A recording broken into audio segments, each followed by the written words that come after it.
예수님께서 공생의 기간 동안에 이 땅에 있는 모든 도시 그리고 모든 회당을 두루 다니시면서 복음을 전하셨습니다. 그리고 말씀을 가르치셨습니다.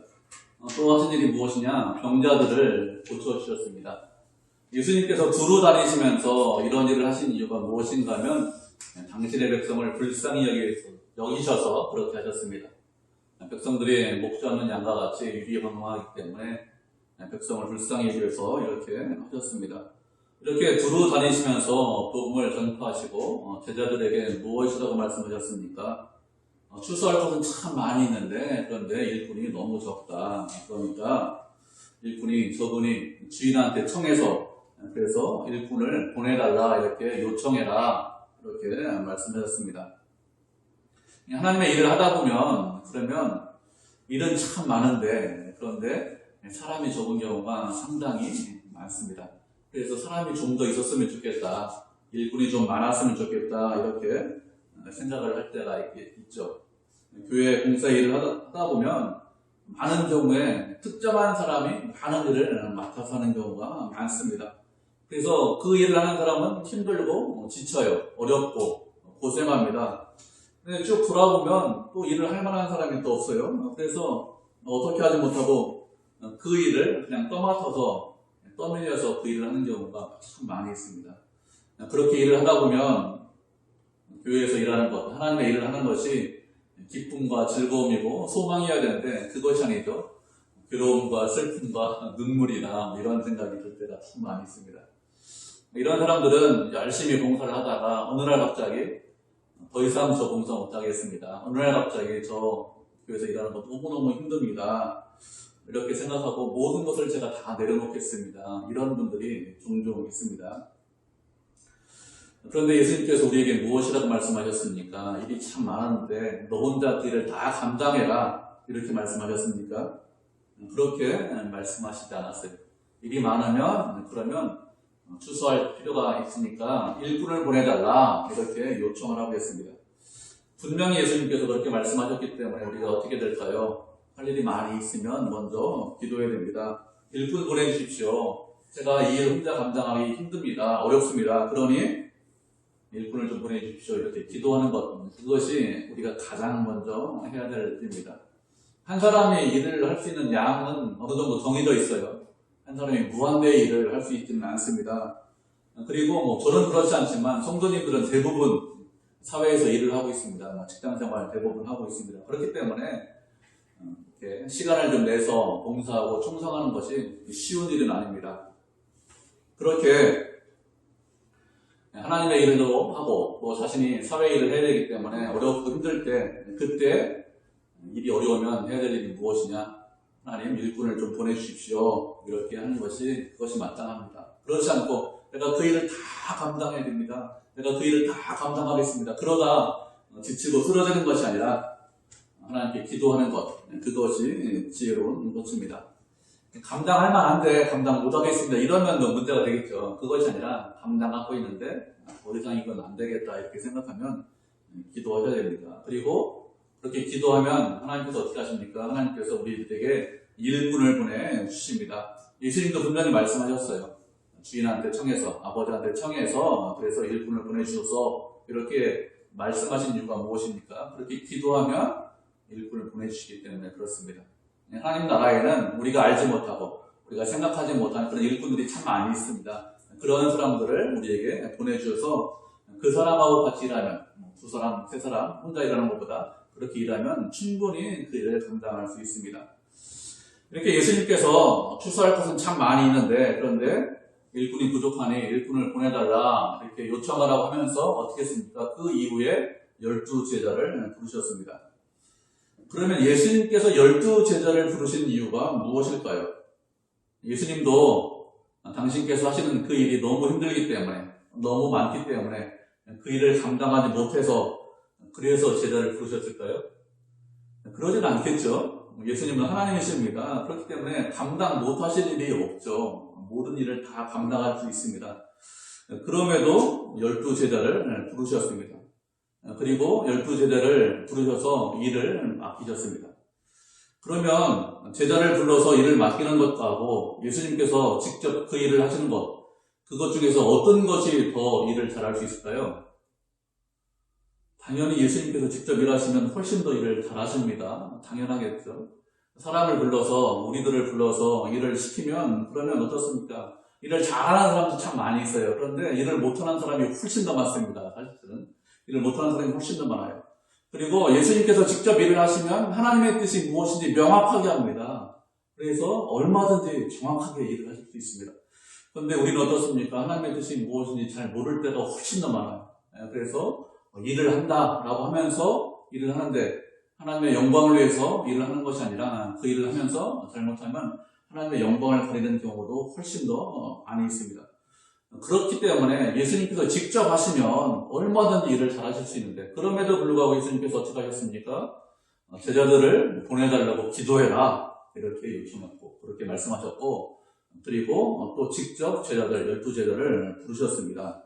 그래서 제자들에게 일을 할 수 있도록 일을 주셨습니다. 예수님께서 사람들을 불러서 그래서 그 사람들이 제자가 되었습니다. 그런데 어떤 사람들이 제자가 되었습니까? 12명을 제자를 불렀는데 그 12명 제자들 예수님의 제자가 될 만큼 꽤 훌륭한 사람들, 꽤 뛰어난 사람들 그런 사람들이 예수님의 제자가 되었습니까? 그렇지 않죠. 우리가 어떤 스승님의 제자가 되기 위해서 어떻게 될까요? 좋은 스승의 제자가 되기 위해서는 제자가 보통 스승을 찾아갑니다. 그래서 저를 문화생으로 좀 받아주십시오 이렇게 요청을 합니다. 그러면 스승이 그 제자를 보고서 이 사람을 문화생으로 받을 만하다 이렇게 하면 문화생으로 제자로 받습니다. 그런데 아무리 생각해도 스승이 보니까 아무리 생각해도 이 사람은 제자로 뽑을 사람이 아니다 이런 생각이 들면 어떻게 합니까? 제자가 그 사람이 아무리 애원하고 간청해도 문화생으로 뽑는 법이 없습니다. 그런데 보통 스승이 제자를 뽑을 때 어떤 사람을 제자로 뽑을까요? 여러분이 스승이면 내 제자를 어떤 사람을 뽑겠습니까? 그래도 좀 괜찮은 사람 뽑지 않겠습니까? 그래도 좀 쓸만한 사람 뽑지 않을까요? 이 사람 좀 가능성이 있고, 일 시키면 잘하겠다, 이런 사람 뽑겠죠? 그렇지 않고, 이 사람 뽑았더니, 일하는 것이, 너무 형편없다. 이 사람 뽑았더니 일을 못할 것 같다. 그런 사람 뽑는 경우 있습니까? 그런 사람 뽑는 경우는 거의 없어요. 그런 사람 뽑지 않습니다. 어떤 스승이 제자를 뽑았다. 무슨 뜻입니까? 그것은 내가 가지고 있는 모든 것을 다 그 제자에게 전수하겠다. 이런 의미가 있지 않습니까? 그런 의미로 제자를 뽑는 것이기 때문에 아무나 제자를 뽑지는 않습니다. 아무나 제자로 받지는 않습니다.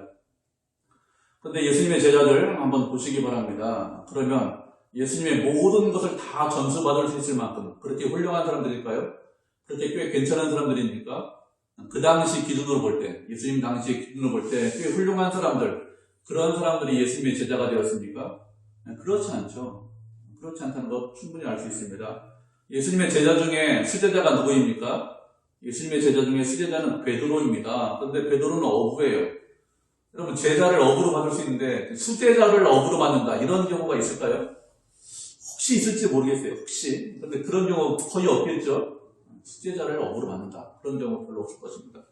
근데 또 제자 중에 누가 있습니까? 이 마태복음을 기록한 세리 마태가 있어요. 이 세리 마태는 누굽니까? 그 당시 세리는 공식적인 죄인입니다. 근데 공식적인 죄인을 내가 제자로 뽑겠다. 이런 스승이 있을까요? 그런 스승은 전혀 없습니다. 공식적인 죄인을 제자로 뽑는 그런 스승은 전혀 없습니다. 그런데 예수님께서는 그런 사람들을 제자로 뽑았습니다. 제자로 부르셨습니다. 예수님의 제자를 보니까 꽤 훌륭한 사람들이 아닙니다. 그냥 평범한 사람들, 우리 같은 그런 사람들입니다. 그래서 사실 잘 살펴보면 우리에게도 희망이 있어요. 왜 희망이 있습니까? 세상에서 훌륭한 사람들, 뛰어난 사람들, 실력 있고 능력 있고 많이 배우고 배경이 좋은 이런 사람들 뽑았으면 그러면 나는 전혀 가능성 없다. 나는 이건 처음부터 시작부터 꽝이다 이렇게 생각할 건데 그게 아니에요. 그게 아니고 그냥 평범한 사람들, 우리 같은 사람들을 뽑았기 때문에 그래도 우리에게 좀 소망이 있구나, 우리에게 좀 희망이 있구나 이런 생각이 있습니다. 예수님께서 그렇게 훌륭하지 못한 사람들, 그냥 평범한 사람들을 제자로 뽑으셨는데 왜 그런 사람들을 제자로 부르셨을까요? 왜 세상 사람들의 기준과 좀 다른 그런 사람들을 왜 예수님의 제자로 부르셨을까요? 그런가 하면 세상적으로 훌륭한 사람들, 뛰어난 사람들, 그런 사람들을 불러도 그런 사람들이 하나님의 일을 할 수 없기 때문에 그렇습니다. 제자가 할 일이 무엇입니까? 1절을 한번 살펴보시기 바랍니다. 1절 보면 더러운 귀신을 쫓아내고 모든 병든 것과 모든 약한 것을 고치는 일, 그것이 제자가 할 일입니다. 누가 이런 일을 할 수 있습니까? 세상에서 훌륭하고 뛰어나고 많이 배우고 지식이 있고 능력이 있으면 그러면 그 사람이 모든 귀신을 쫓아내고 모든 병든 것과 모든 약한 것, 그런 것들을 다 고칠 수 있습니까? 아무리 제자가 훌륭하고 세상 말로 날고 겨도 그래도 이런 일을 하지 못합니다. 우리가 아는 사도 중에서 가장 훌륭한 사도, 가장 세상적으로 배경이 뛰어난 사도, 그 사람이 누굴까요? 여러분 아는 사도 중에 누굽니까? 네, 바울이죠. 맞습니다. 바울, 선생님 잘 말씀하셨는데 사도 바울이 가장 훌륭한 사도입니다. 세상적으로. 그 사람은 태어날 때부터 로마 시민권자로 태어났습니다. 길리기아 다소에서 태어났는데 길리기아 다소는 큰 도시예요. 헬라 3대 도시 중에 하나입니다. 헬라 문화를 잘 알고 있는 사람입니다. 베냐민 지파로 태어났어요. 정통 유대인으로 태어났습니다. 가말리엘 문화에서 배웠습니다. 그 당시 최고의 학문을 배웠다는 것입니다. 당대 최고의 학문을 배웠고 그리고 유대인 중에 유대인이고 바리새인 중에 바리새인입니다. 그런데 그런 사도 바울이 예수님의 제자가 되면 자신의 능력으로 모든 병자를 고치고 모든 귀신을 쫓아내고 모든 약한 것을 고치고 이런 것들을 할 수 있습니까? 그런 거 못해요. 자신의 능력으로 할 수 있는 것이 아닙니다. 그렇게 전혀 하지 못하죠. 그래서 아무리 세상에서 뛰어나고 훌륭해도 예수님께서 원하시는 그런 일, 하나님의 일을 할 수 있느냐? 그렇지 않습니다. 우리가 말씀을 한 구절 살펴보도록 하겠습니다. 고린도전서 2장 1절부터 5절까지 말씀 살펴보도록 하겠습니다.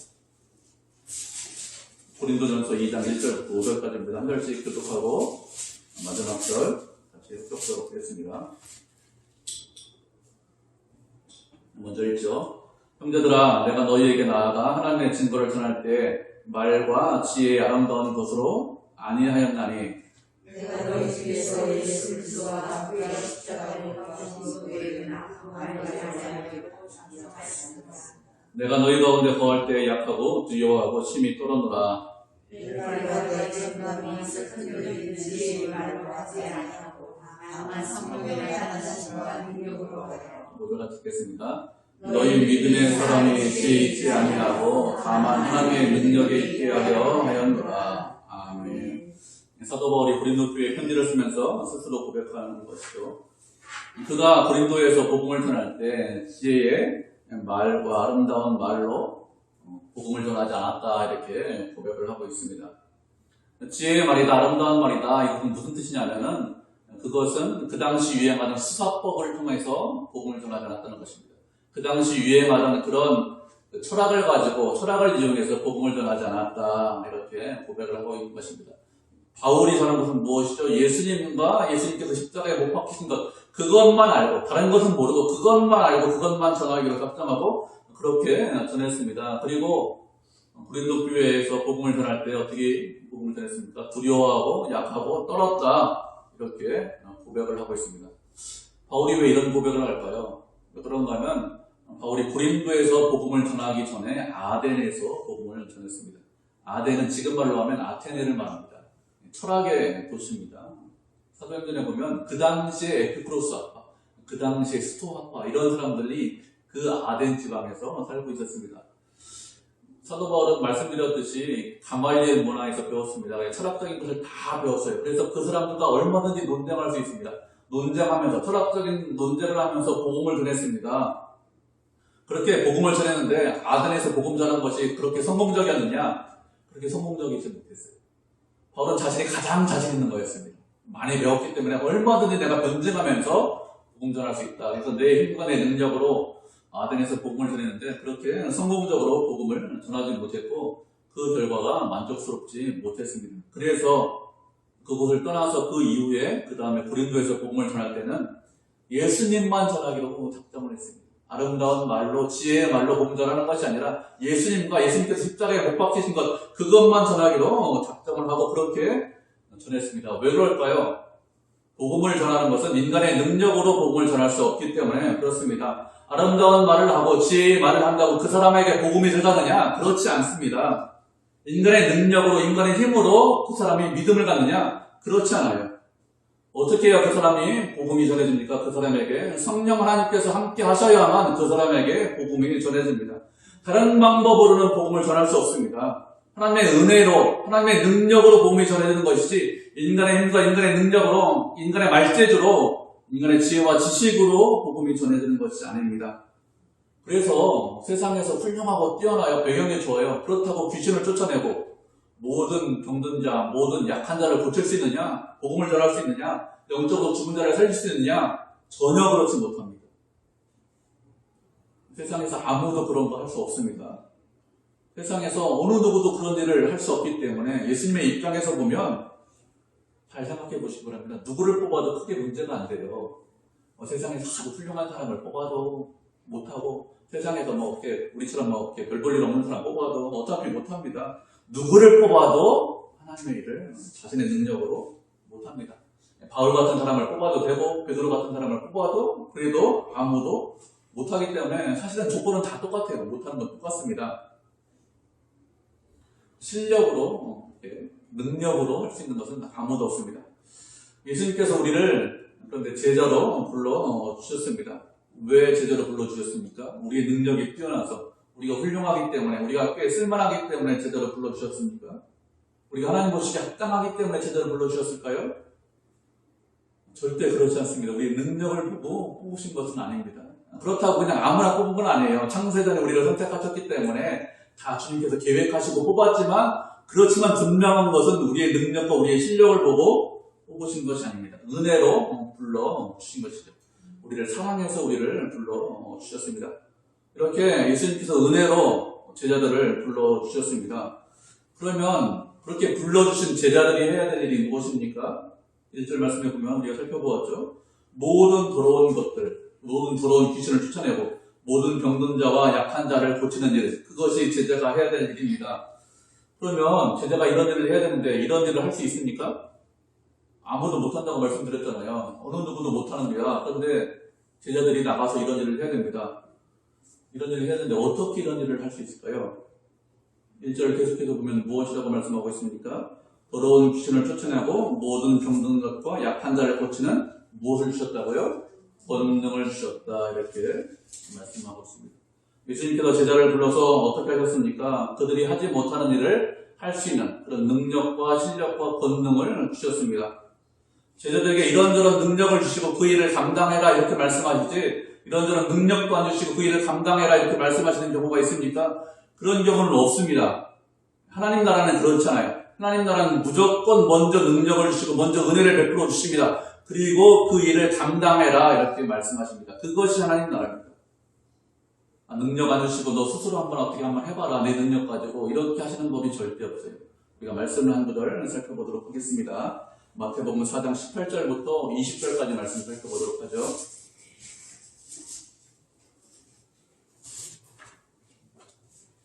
마태복음 4장 18절부터 20절까지 말씀입니다. 세 절인데 우리 한 목소리로 합독하도록 하겠습니다. 시작. 갈릴리 해변에 다니시다가 두 형제 곧 베드로라 하는 시몬과 그의 형제 안드레가 바다에 그림을 던지는 것을 보시니 그들은 어부라. 말씀하시되 나를 따라오라. 내가 너희를 사람을 낳는 어부가 되게 하리라 하시니 그들이 곧 그물을 버려두고 예수를 따르니라. 아멘. 우리가 잘 아는 말씀이잖아요. 마태 사이복, 마태 혁명 이렇게 해가지고 잘 외우는 말씀인데, 베드로를 그리고 그 동생 안드레를 부르는 장면입니다. 그들은 어부입니다. 갈릴리 호수에서 고기 닦고 있는데 예수님께서 말씀하셨어요. 뭐라고 말씀하셨습니까?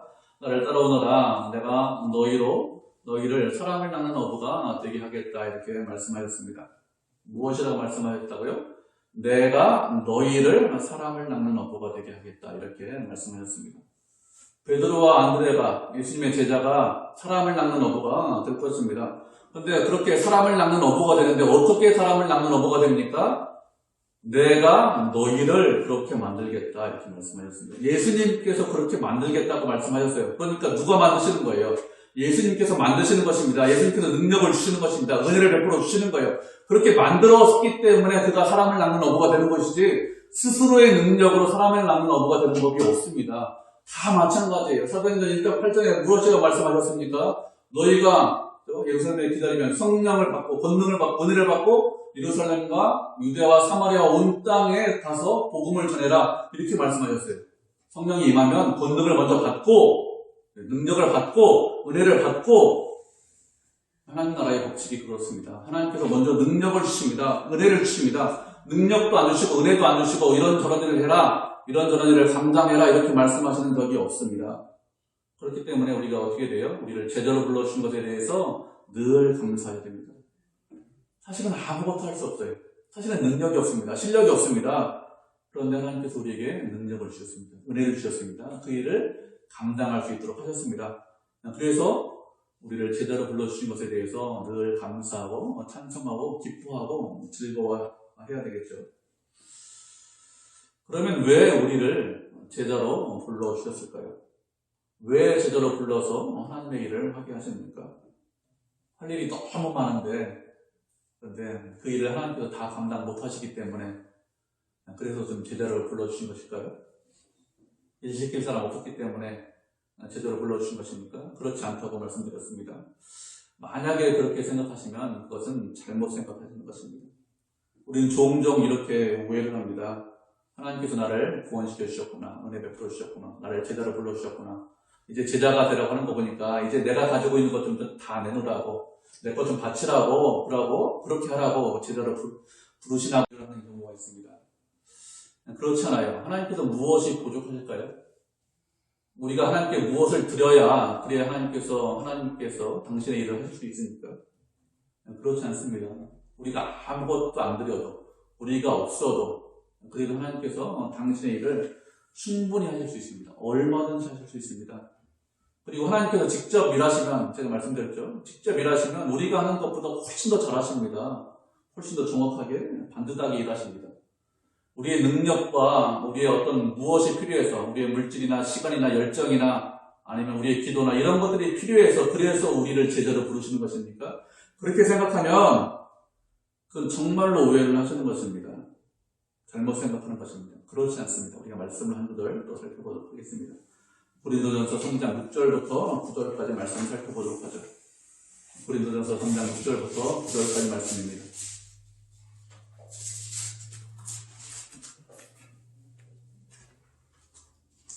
한 절씩 교독하도록 하겠습니다. 3장 6절 먼저 읽겠습니다. 나는 심었고 아볼로는 물을 주었을 때 오직 하나님께서 자라나게 하셨나니 그런즉 신들이나 물들은 하나님과 하나님이고 자기 하시는 일은 하나님입니다. 심는 이와 물주는 이는 한 가지이나 각각 자기가 일한 대로 자기의 상을 받으리라. 우리는 하나님이 구별되고 너희는 하나님의 가치로 하나님들이십니다. 아멘. 바울이 고린도 교회 성도들에게 편지를 쓰면서 한 말입니다. 고린도 교회는 여러 분파로 나누어 있는 교회로 유명해요. 나는 바울파야, 나는 아볼로파야, 나는 게바파야, 나는 그리스도파야. 그리고 누구한테 나는 세례받았어, 나는 바울한테 세례받았어, 나는 게바한테 세례받았어. 이렇게 누구한테 세례를 받았다는 것을 내세운 그런 파벌로 나누어 있는 그런 교회입니다. 그래서 나하고 같은 편이야 그러면 내 친구고 내 동지입니다. 다른 파벌입니다. 내 적입니다. 그래서 서로 싸우고 알력이고 시기하고 질투하는 그런 교회입니다. 그런데 사도 바울이 편지를 쓰면서 무엇이라고 했습니까? 바울은 심었고 아볼로는 물을 주었다 이렇게 말씀하고 있습니다. 그렇지만 그건 아무것도 아니다. 자라게 하는 것은 하나님께서 자라게 하신다 이렇게 말씀드렸습니다. 심고 물 주는 일이 필요합니다. 그렇지만 그렇다고 심고 물 준다고 그것이 사람들을 자라게 할 수 있느냐? 그렇게 못한다는 거예요. 누가 자라게 하십니까? 하나님께서 그 사람을 자라게 하십니다. 하나님만 그 일을 하실 수 있지 인간의 사람을 자라게 하고 인간의 사람을 성장시키지 못한다고 했습니다. 아무리 사람이 훌륭해도 뛰어나도 사람을 자라게 못합니다. 그렇게 하나님께서 모든 일을 하신다라고 말씀하시고 사도 바울이 자신에 대해서 무엇이라고 고백을 하고 있습니까? 자신은 하나님의 동역자다 이렇게 고백을 하고 있습니다. 그리고 너희는 성도들은 하나님의 집이고 하나님의 밭이다 이렇게 말씀하고 있습니다. 동역자다 무슨 뜻입니까? 대단한 일이다 이렇게 생각하시는데 그렇지 않아요. 품꾼이다, 일꾼이다, 품삯 주는 일꾼이다 이런 뜻입니다. 왜 하나님께서 품꾼을 집에 주셨습니까? 집을 잘 돌보기 위해서, 밭을 잘 돌보기 위해서 그런 거예요. 청소부 고용했다는 얘기입니다. 집 청소 잘하라고 그렇게 청소부 고용했습니다. 누구를 위해서요? 고린도 교회 성도를 위해서 바울을 고용했다 이런 뜻입니다. 누가 줍니까? 성도가 주예요. 성도를 그렇게 사랑하십니다. 사람을 고용해서 그 성도를 키울 만큼, 자라게 할 만큼, 물주게 할 만큼, 심을 만큼 그렇게 중요합니다. 그런데 그런 성도들을 데리고 너 내 가지고 있는 것 좀 내놔라 이렇게 하기 위해서 우리를 제대로 부르셨을까요? 그렇지 않습니다. 하나님께서 우리를 사랑하십니다. 얼마나 사랑하십니까? 당신의 아들을 줄 만큼 우리를 사랑하십니다. 그런데 무엇을 희생하라고 할까요? 무엇을 헌신하라고 할까요? 아닙니다. 그렇게 생각하는 것은 오해하는 거예요. 그러면 하나님께서 우리를 왜 제자로 부르실까요? 하나님의 일을 하면서 자신의 부족한 것, 자신의 연약한 것을 깨닫게 하기 위해서 그렇습니다. 말씀드렸듯이 내가 할 수 없는 일입니다. 그 일을 시키십니다. 내 힘으로 하면 안 된다는 것을 알고 있어요. 여러분 이거 이론적으로 다 알고 있습니다. 실제로 말씀 들어서 다 알고 있어요. 내 힘으로, 하나님의 일은 내 힘으로 안 돼. 다 알고 있어요. 근데 막상 하나님의 일을 해보면 어떻습니까? 그러면 다 그렇습니다. 다 내 힘으로 하려고 합니다. 내 힘으로 하려고 하다 어떻게 하죠? 다 지치고 쓰러지죠. 그리고 못합니다. 그러면서 깨닫게 되죠. 아, 그렇지. 내 힘으로 안 되는 거지.